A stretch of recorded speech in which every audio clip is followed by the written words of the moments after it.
there will be season 5 shooting here. What would you like to experience through the Emily's eyes? Oh, I would love to like go to Tuscany. I'd love to go to the coast. I think there's so much more to explore in Italy that we haven't done yet, so I hope we get to. Finger crossed also, because next year there will be the Jubileum here. So I know, I'm like, oh yeah, oh my God, okay, so fingers crossed. And if I can suggest you, it's not a bad word, it's something that you can use here in Rome. Okay. It's typically from Rome. So if you gotta shoot another season here, Michael can be useful. You know how to say, let's go, come on, or when Andiamo. No. No, it's when your team is scoring at the last. What is it? Dai.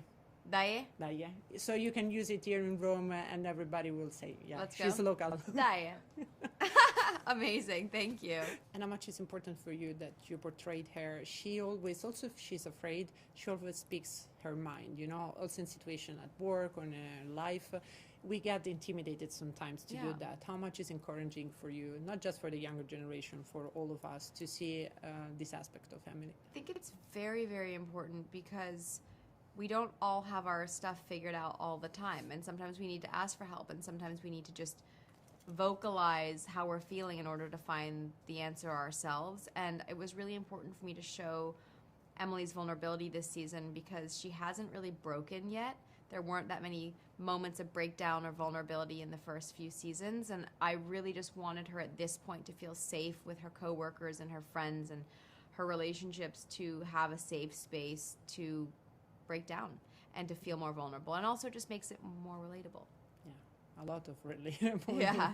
And also her life, like private life, is so messed up that I think everybody can recognize. Yeah, I think, I'm like, you deserve a good cry. Yeah. And whatever aspect through your true characters in different ways, but they always speaks their mind, you know, and it's something that might not be easy in our lives to do that. Mm-hmm. So much is important that 3 different fields, but people will watch your characters and maybe they find strength to go and speak their minds as well. Well, I think specifically Kemi this season is very vulnerable and accept to be vulnerable in front of people, which I have to learn from that. It's not easy to speak your mind, especially for the baby matter. She's not keeping a secret. She's just very lost and very vulnerable, and she doesn't know when and how to tell Gabriel it's not happening, that they're gonna have a family. And that's not an easy thing to say, but eventually she came clean at some point where she feels comfortable at Megève with her family, and she tells him, and both of them are devastating. So no, it's not an easy thing to speak your truth. Mm-hmm. I think it's difficult to speak. I think Mindy does it a lot with the nuance and the boldness that I wish I had at times. But I think that when someone has asked you to listen and you're able to speak your truth in a way that's not judgmental and that also is nuanced enough to not be hurtful, that's always at least what I try to navigate. But I think there's good examples and bad examples of it in our show. Yeah, so true. There's a quote in this season that I noted, and it's like, we are too much hyper-connected to write a good script. I think it was Marcello to say that. And how much do you think we are actually hyper-connected and we live our life on social, but we also, you know, in a certain way forget to write our own stories outside the digital world? Yeah, I think it's very important, like, to create that fine line for yourself, and everyone's different with that. But it's so easy to compare your story to somebody else's story or their lives or pictures. You know, you can go down a rabbit hole very quickly. But I think it is really important to know that not everything is as it seems, but what is as it seems is how you live your own life. And if you choose to follow your own path and not compare yourself to others, then you're living genuinely and uniquely your own. And it's hard, but I do think it's important to remember. In Paris has the lens of the rom-com, but in a certain way analyze the way we live our lives today connected to the phone, you know? There is a line that says, we are too hyper-connected to write a good script in this season. So how much do you think reflects our reality, and how much is important also this aspect of the show? Yeah.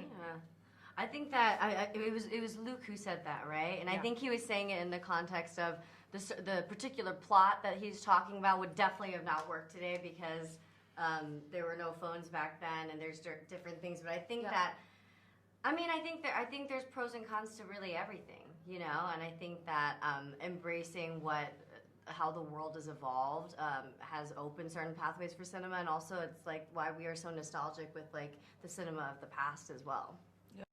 I guess I guess I can learn from his mistake to like, you know, take ownership of his mistakes, to verbalize more, to be more confrontational, to learn to say no, to have more instinct and read the rooms better, because he kind of wanders around with this kind of a naive innocence. Sorry, that was a little burpee from the sandwich.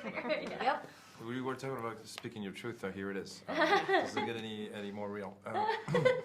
More seriously, it needs to be more instinctive. I feel like I read the room a little better, because everything that is at stake around him, he feels like completely oblivious of it. Just because he's madly in love and romantic as a baby on the way and wants a Michelin star. He's like a kid when you think about it. I agree. And since probably there will be season 5 shooting here in Rome, fingers crossed, you already know probably, but I wanted to teach you We something. don't. I want to teach you some free Italian, like Roman actually, that you can use. It's not a bad word, but you can use it like, you know how to say, come on, or when your team is like scoring at the game. No. Ma dai. No. It's Come on. like, come on is andiamo, but if you say here in Rome, it's dai. Dai. It's like, dai. It's like, come on, really? Yeah. It feels like Dai. it feels sexual. It feels like Like, something dai. you would say at an orgy. Wait, when do you use it? Like No, when? if you say it's sexual, it's not that Wait, great. when do you? Dagli. Dai. Alright. Diet. But when do you use it? Like what kind of come on? It was like when you're happy. Oh, when you're happy. Yeah, not happy in that sense, you know. Oh, you're it's like- not great if you Oh use yeah, that in like that situation. yeah. So it's like season 4, Daya. No, but Yeah. dagli translates like give it to her or him. No, dai, yeah. Dagli, give it to dai. someone. So let's not. Dai, I won't it's say in that. Rome, it's come on. Okay, It's Daya. come on. Okay. It's a good one. That's proper Italian, I say Roman. Grazie. Thank you. Grazie. And it's connected to the first question, but another line that I remember from this season is like, we are too hyper-connected to write a good script. It's something that it really, I was like, it's true, right? So how much it was important to you to portray this aspect in the story through your characters and through all the characters? That we're Too much too hyper-connected much. to write a good script, What like makes of Yes, our yeah, of story. course, yes. I think we play with that idea of how overconnected we are, and how we aren't able to sometimes keep secrets the way we like to, and keep not secrets, but keep our lives private. And I think that Emily's part of a generation where the idea of privacy is different than Sylvie's generation, Right. and we sort of play with that. And I think that sometimes Emily discovers it's not always it doesn't always serve her.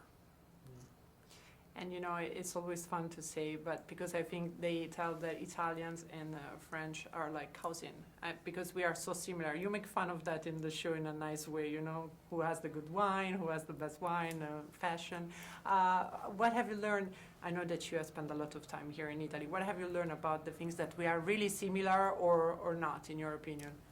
And why we fight so much, in your opinion? I don't know why we fight, because I never really hear about fighting. I always hear about admiration, mutual admiration. Except for soccer, I think football, it's like... Yeah, well, maybe that. that's in Italy from north to south and from city to city, Yeah, so yeah. it's not. I think we have a lot in common, but I would say that the big difference comes from geography, comes from the fact that here the light is different, the food is different, the smells are different, and the sea is right like an hour away. And in Paris and in France, people live in a different climate, so it makes their mood totally different. Otherwise, we could be very similar, I think. I think we are similar. We can learn Yeah, from each other. We can. We have totally. so many good stuff. that So much, so much in common and so much good. But here, whatever. I can go on forever with it, Lisa. no Get me worries. started. Thank you so much for your time. Thank you. And Thank you. Grazie mille. Can't wait to see more about Rome, I really. hope we do it. Thank you. Grazie. Grazie. Grazie. Grazie.